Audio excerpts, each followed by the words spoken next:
அன்பானவர்களே, ஆண்டவராய் இயேசு கிறிஸ்துவின் நாமத்தில் ஜெபமே ஜெயம் என்ற நிகழ்ச்சிக்கு உங்களை அன்போடு வரவேற்கிறோம். யாக்கோபின் புஸ்தகம் 4ஆம் அதிகாரம் 7ஆம் வசனம் வாசிப்போம். ஆகையால் தேவனுக்கு கீழ்ப்படிந்திருங்கள், பிசாசுக்கு எதிர்த்து நில்லுங்கள், அப்பொழுது அவன் உங்களை விட்டு ஓடி போவான். ஆமேன். பிசாசு உங்களை விட்டு ஓடி போயிடுவான். நிறைய பேர் சொல்கிறாங்க, பிசாசுன்னு தொல்லை பிரதர், பிரச்சனை பிரதர், எங்கே பார்த்தாலும் எனக்கு பிசாசு பிரச்சனை கொண்டு வரான், தொல்லைகளை கொண்டு வரான், என்னால் நிம்மதியாக இருக்க முடியல, சமாதானமாக இருக்க முடியலை, என் ஆசீர்வாதத்தெல்லாம் பிசாசு பறிச்சுட்டு போகிறான், என்ன செய்யன்னு தெரியல பிரதர் அப்படின்னு சொல்லி நம்ம பிசாசையே பேசிட்டு கிடக்கிறோம். கடவுளை பேசுறதுக்கு பதிலாக, தேவனை பேசுறதுக்கு பதிலாக பிசாசையை நம்ம என்ன செய்தோம், பேசிகிட்டு இருக்கோம். ஆனால் வசனம் சொல்கிறது, பிசாசுக்கு எதிர்த்து நில்லுங்கள், அப்பொழுது அவன் உங்களை விட்டு ஓடிப்போவான். பிசாசுக்கு எதிர்த்து நிற்கணுங்க. பிசாசோட கை குடிக்கிடக்கூடாது, ஃப்ரெண்ட்ஸ் ஆகிடக்கூடாது. பிசாசு நமக்கு தீமை செய்கிறான்னு தெரியுது, நம்மளுக்கு குழி தோன்றான்னு தெரிகிறது, நமக்கு சபிக்கிறான் என்று தெரிகிறது. எதிர்த்து என்ன செய்யணுங்க, நிற்கணுங்க. ஆனால் அதுக்கு முன்னாடி நீங்கள் ஒன்று செய்யணுங்க, தேவனுக்கு கீழ்ப்படி.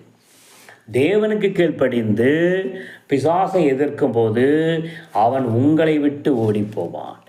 தேவனுக்கு கீழ்ப்படியாக பிசாசை எதிர்த்தா பிசாசு நம்மளை தாக்கிடுவான்.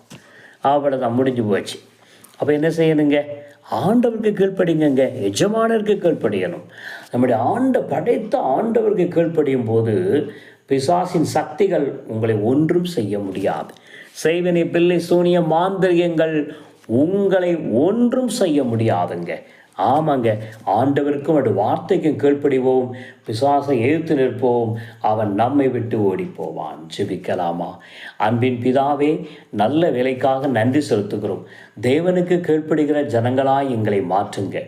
உங்களுடைய வசனத்துக்கு கீழ்ப்படுகிறவளாய் எங்களை நீ மாற்றும்படியாக நாங்கள் ஜெபிக்கிறோம். நாங்கள் அநேக சமயங்களிலே எங்களுக்கு தொல்லை கொடுக்கிற பிசாசை எதிர்க்கிறோம். ஆனால் தகப்பனே, அதை ஜெயிக்க முடியாமல் கஷ்டப்படுகிறோம். காரணம், நாங்கள் உமக்கு கீழ்ப்படியல ஆண்டவரே, வசனத்துக்கு கீழ்ப்படியல ஆண்டவரே. இப்போதும் உமக்கும் உடைய வார்த்தைக்கும் கீழ்ப்படிவதற்கு எங்களை அர்ப்பணித்து நாங்கள் ஜெபிக்கிறோம். பிசாசின் தொல்லைகளுக்கு விலக்கி பாதுகாத்தரலும், தீமைக்கு விலக்கி பாதுகாத்தரலும், சத்துருக்கு விலக்கி பாதுகாத்தரலும், குடும்பத்தை வேலையடைத்து பாதுகாத்தலும், சமாதானம் சந்தோஷம் ஆசீர்வாதத்தால் நிரப்பும். எல்லா மகிமையும் உமக்கே இயேசுவின் நாமத்தில் ஜெபிக்கிறோம் பிதாவே, ஆமேன். கட்டாயம் தேவனுக்கு கீழ்ப்படிவோம், பிசாசை ஏற்று நிற்போம். பிசாசு தீய சக்திகள் உங்களை ஒன்றும் செய்ய முடியாது. கர்த்தர் வேலையடித்து காப்பார். எங்களுக்காக ஜெபிங்கள், உங்களுக்காக ஜெபிக்கிறோம். God bless you. Thank you.